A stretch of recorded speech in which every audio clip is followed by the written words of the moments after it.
आज हम जानेंगे वर्धन वंश के बारे में। जैसे वंश परंपरा चलती है गांव देहात में, ऐसे ही भारतीय इतिहास में भी वंश परंपरा चली। ठीक, कि पहले क्या था कि हिंदू सम्राट आए, ठीक है, उत्तर भारत में, दक्षिण भारत में।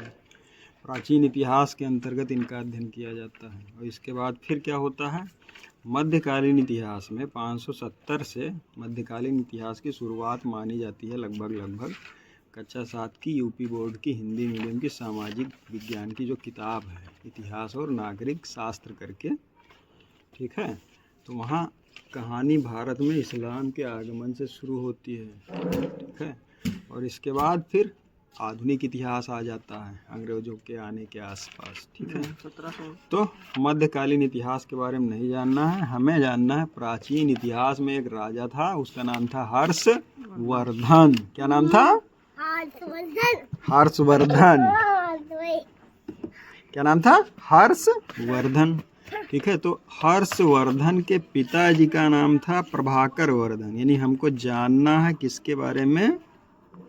वर्धन वंश के बारे में। कहते नहीं है गांव में, मान लीजिए एक गांव है, तो गांव में कहते हैं कि भैया अगर वंश परंपरा चलानी है तो क्या करेंगे आप? विवाह करेंगे, ठीक है। और रामचरितमानस भी आप लोगों ने देखा होगा। अयोध्या के राजा दशरथ चक्रवर्ती सम्राट, उनके 4 पुत्र हुए। तो ऐसे ही वर्धन वंश की शुरुआत होती है। वर्धन वंश को शुरू करने वाले होते हैं प्रभाकर वर्धन। कौन होता है? प्रभाकर वर्धन। और इनके 2 पुत्र और 1 पुत्री। यानी पहले का नाम होता है राज्यवर्धन, ठीक है, दूसरे लोगों का नाम होता है हर्षवर्धन, ठीक। हमने इतिहास से अपने लड़के का नाम चुरा लिया है, हर्षवर्धन, ठीक, खुशी को बढ़ाने वाला। और इनकी बहन एक होती है राजश्री, ठीक है। तो कहा जाता है कि राजश्री की शादी होती है, विवाह होता है, और इनके जो बहनोई होते हैं, यानी राज्यवर्धन के बहनोई, इनके बहनोई की हत्या कर दी जाती है और राजश्री को कैद कर लिया जाता है, ठीक। कैद कर लिया जाता है किसको? राजश्री को। और युद्ध में ये राज्यवर्धन जी मारे जाते हैं। इसके बाद 606 से 647 तक ये आता है, खा पी करके जिम उम करके बॉडी बना के। उसके बाद पूरे उत्तर भारत पर शासन करता है 606 से 647 ईस्वी तक शासन करता है। कौन? हर्ष। और ये राजधानी का भी परिवर्तन कर देता है। थानेश्वर और कन्नौज 2 राजधानियां इसकी होती हैं, थानेश्वर और कन्नौज, ठीक है। ये वही कन्नौज है भैया, डिम्पल यादव वाला। इस कन्नौज को इत्र नगरी के नाम से जाना जाता है। और ये भी कहा जाता है कि ये प्रतापी राजा होता है उत्तर भारत का, और कुंभ के मेले में, ठीक है, सब दान कर देता है। कौन? दानी सम्राट माना जाता है ये। कौन? हर्षवर्धन, उत्तर भारत का चक्रवर्ती सम्राट कहा जाता है, ठीक है, हिंदू होता है ये। तो वर्धन वंश की शुरुआत कौन करता है? प्रभाकर वर्धन। प्रभाकर वर्धन के कितने पुत्र और पुत्रियां? 2 पुत्र और 1 पुत्री। राजवर्धन बड़ा, हर्षवर्धन छोटा, राजश्री पुत्री, ठीक है।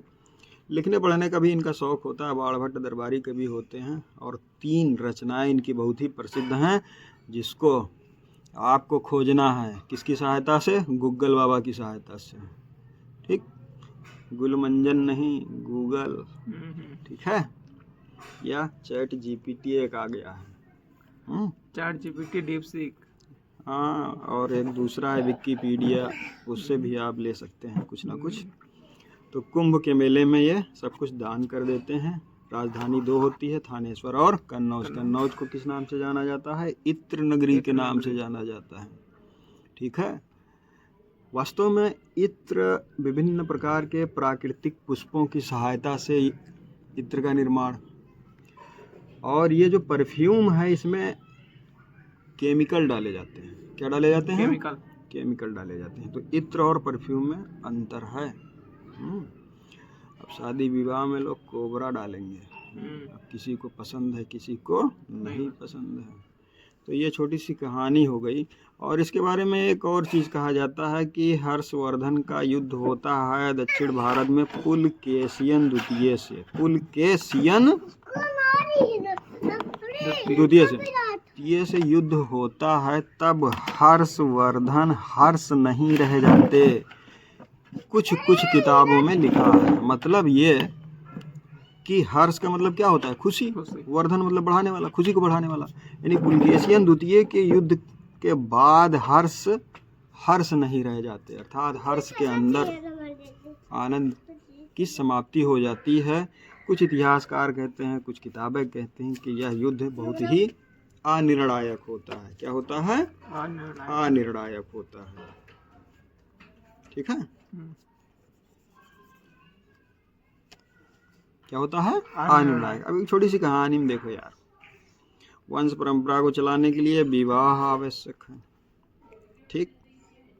लेकिन आजकल क्या है, आधुनिक समाज में, मॉडर्न एज में हम जी रहे हैं भैया। आधुनिक युग में अमेरिकी जीवन शैली अपनाना चाह रहे हैं, जबकि भारत विश्व की चौथी अर्थव्यवस्था है।